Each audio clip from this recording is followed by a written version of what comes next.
just a safety or he's just a tight end. Like, having guys that can play more than one position is huge, huge. Linebacker, still plenty of questions there. Hodges is looking okay. I'd like to see my man. He's my other boy. I got Jarius Wright on the offensive side of the ball. I got Gerald Hodges on the defensive side of the ball.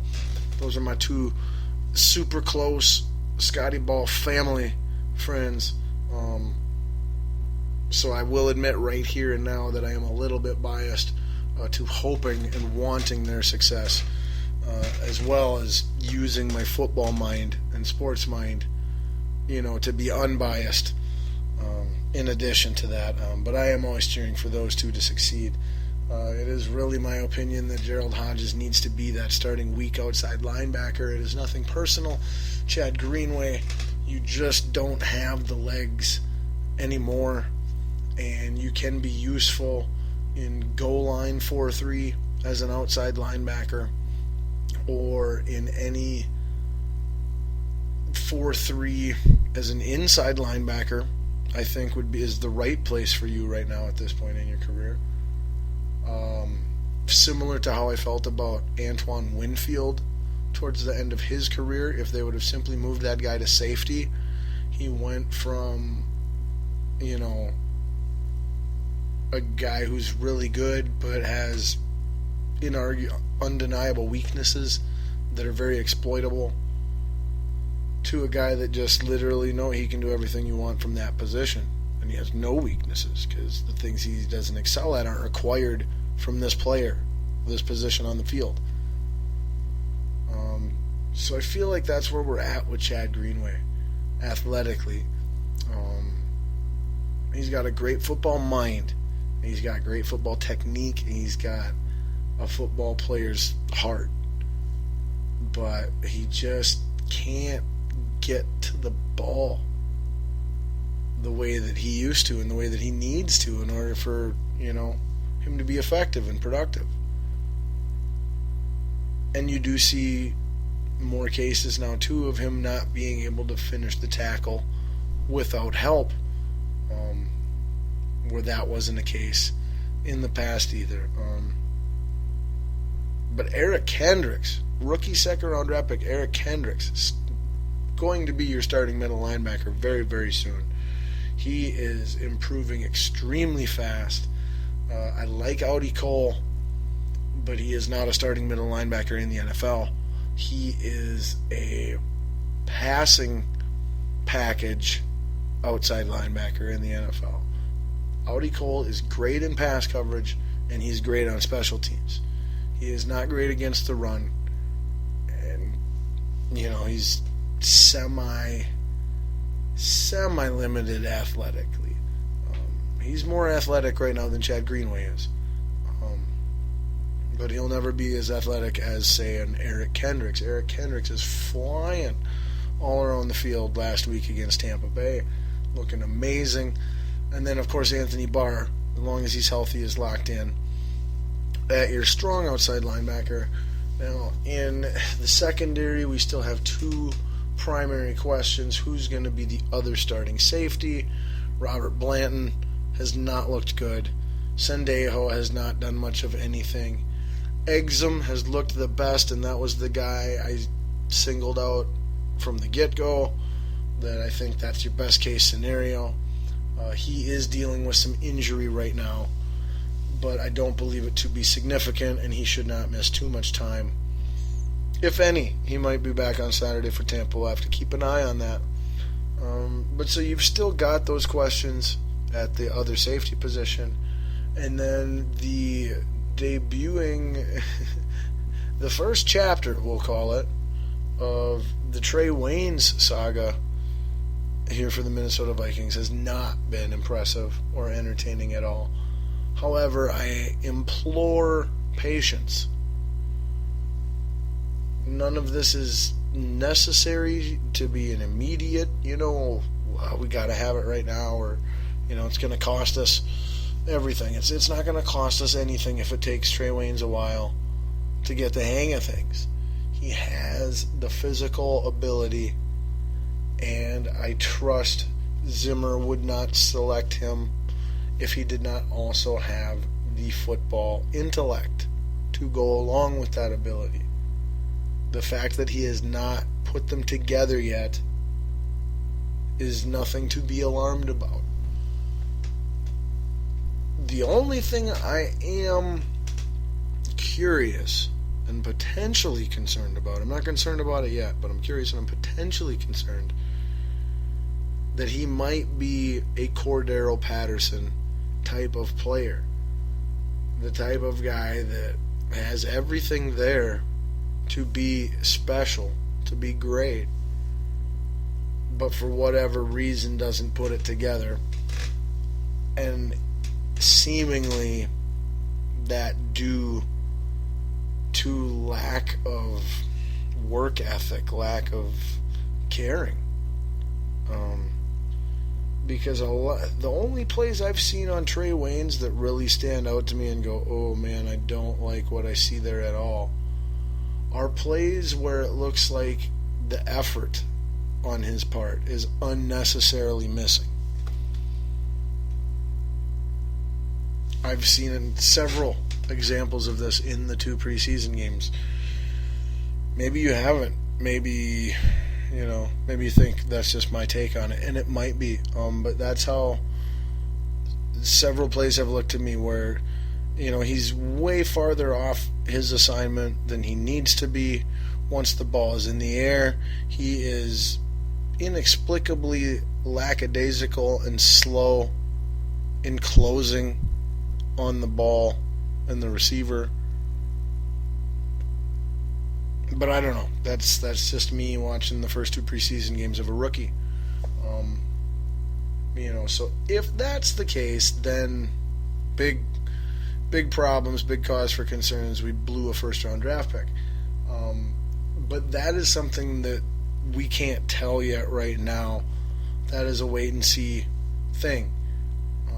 Like I said, hopefully it is nothing more than a rewiring of some bad habits. I shouldn't say bad habits, just rewiring of habits that are no longer permissible, as far as technique with your hands and things like that.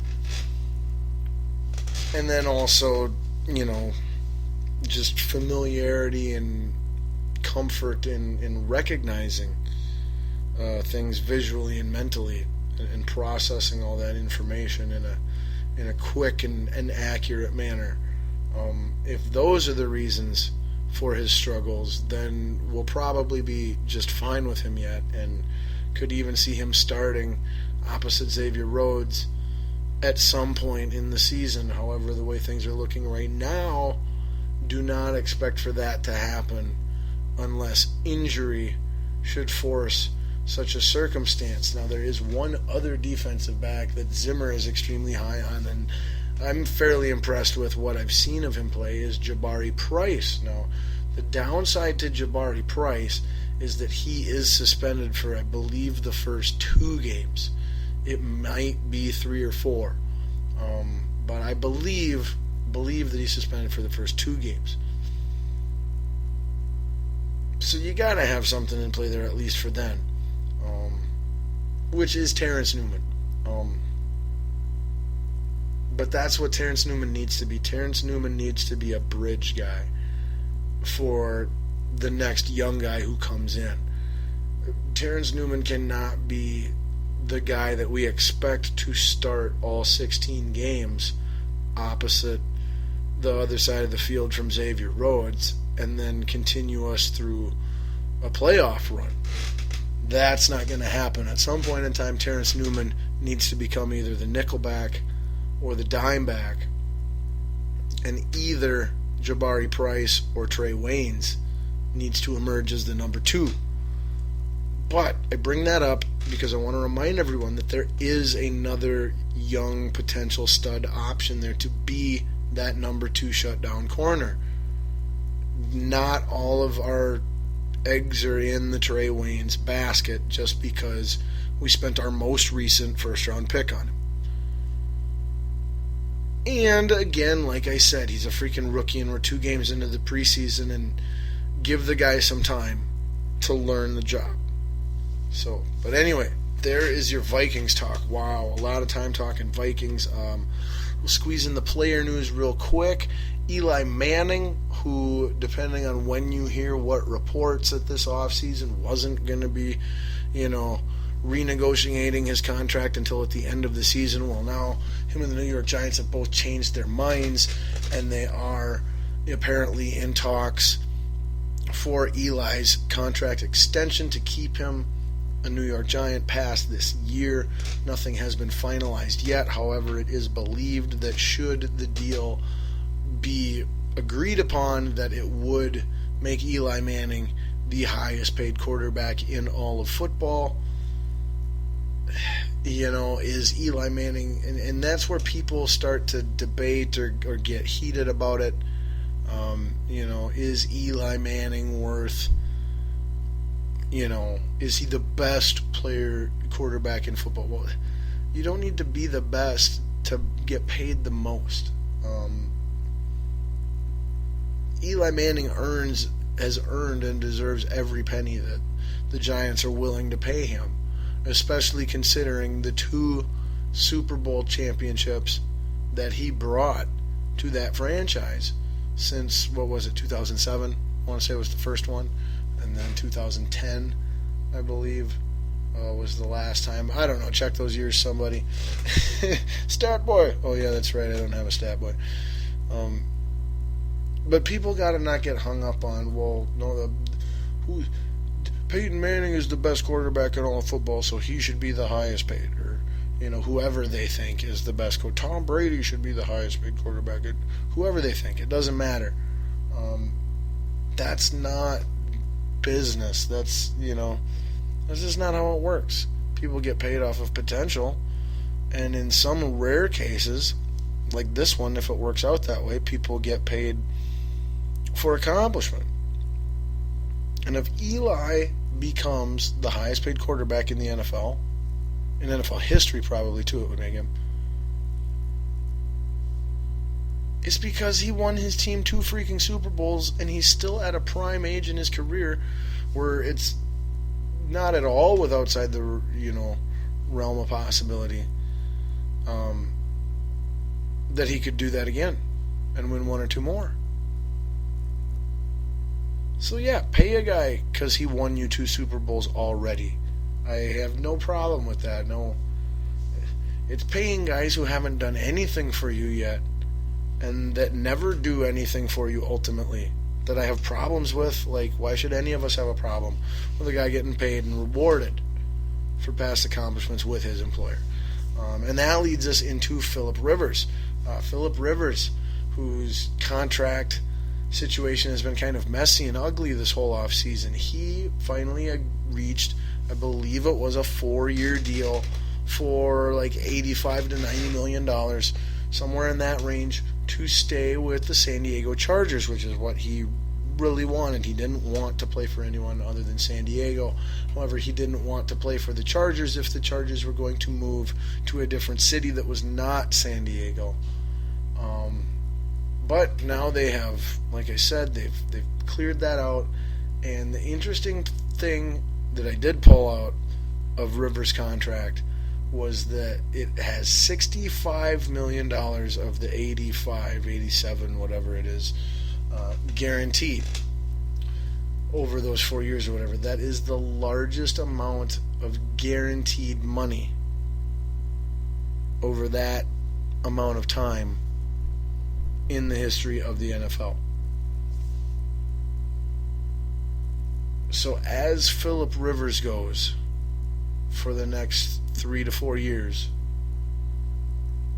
so will the Chargers, because they will be paying him over $15 million a year guaranteed, no matter what. If he breaks his leg, I think he still gets the money. I'm not sure. I'd have to check on the injury stuff, but if they cut him, he still gets that money. So they're pretty chained to him. I like Phillip Rivers a ton as a football fan and a football player. He definitely